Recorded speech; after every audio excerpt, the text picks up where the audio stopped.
Posons-nous la question logique des choses. Bon, c'est beaucoup spirituel, la vie avec Dieu et tout ça, c'est spirituel. Mais ça rejoint le logique, ça rejoint la vie actuelle que l'on peut voir avec nos yeux. Il y a des parallèles et puis il y a des ponts envers toutes ces choses-là. Les martiens, tout ça, ça n'existe pas. Vous savez, les démons peuvent vous faire croire n'importe quoi. Pour les gens crédules. Vous croyez aux soucoupes volantes? Bon, ils peuvent très bien faire venir des soucoupes volantes et se transformer en martiens. Vous savez, il n'y a rien d'impossible. Exactement comme ceux qui sont tombés dans les panneaux. Mais je suis sûr que c'est mon grand-père parce que j'ai parlé avec lui et il m'a donné des détails que seul lui connaissait. Évidemment, dans le monde des esprits, ça y est, les esprits connaissent ces choses-là. Elles connaissent ces choses-là. Elles peuvent imiter les voix du grand-père, etc. Donc, tout ça est illogique. Donc, en parlant de cette évolution, donc, le singe est resté singe et l'homme est resté homme.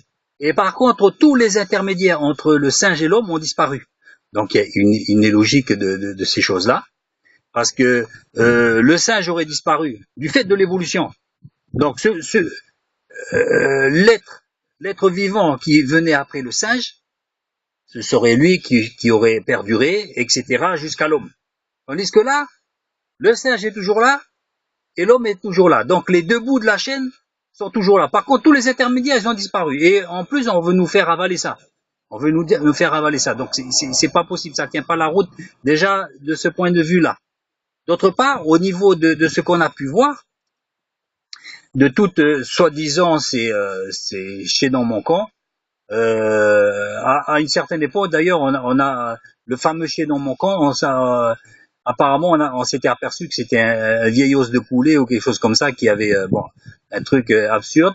Mais je pense plutôt que regardez, c'est certainement des races de primates qui ont disparu, des races de singes qui ont disparu, ou peut-être des races d'hommes qui ont disparu, dans le sens où ce sont des hommes qui sont restés en vase clos dans des régions, et donc que la race s'est fixée, soit petite, soit de morphologie particulière, selon les individus qui étaient en présence, et donc les choses ont été fixées comme les races de chiens que l'on fixe en croisant certaines races entre elles, on obtient une nouvelle race.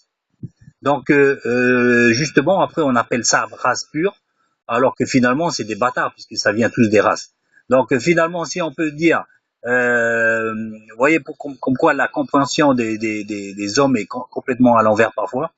Les races, justement, comme on appelle les bâtards, les petits bâtards, justement, on pourrait dire que justement, c'est eux les purs, parce qu'ils n'ont pas été croisés avec d'autres, des races que justement nous on a créées. Donc la compréhension des choses doit bien se faire à ce niveau-là.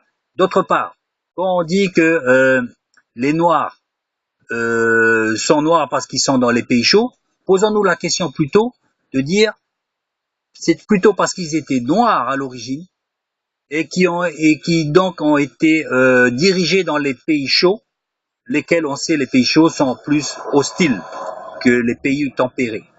Et pourquoi ils ont été noirs aussi? Ça, encore, c'est un autre sujet que je pourrais débattre plus longuement dans d'autres vidéos, mais je ne veux pas m'écarter de ce sujet. Donc, pour bien faire voir que on prend bien souvent les choses à l'envers, et surtout, on les prend de telle manière qu'on veut appuyer des idées qu'on a déjà préconçues nous-mêmes. Donc, évidemment, on va trouver 1000 raisons pour étayer ces choses-là. Mais bien regardant, ces choses-là ne tiennent pas la route. Gloire à Dieu.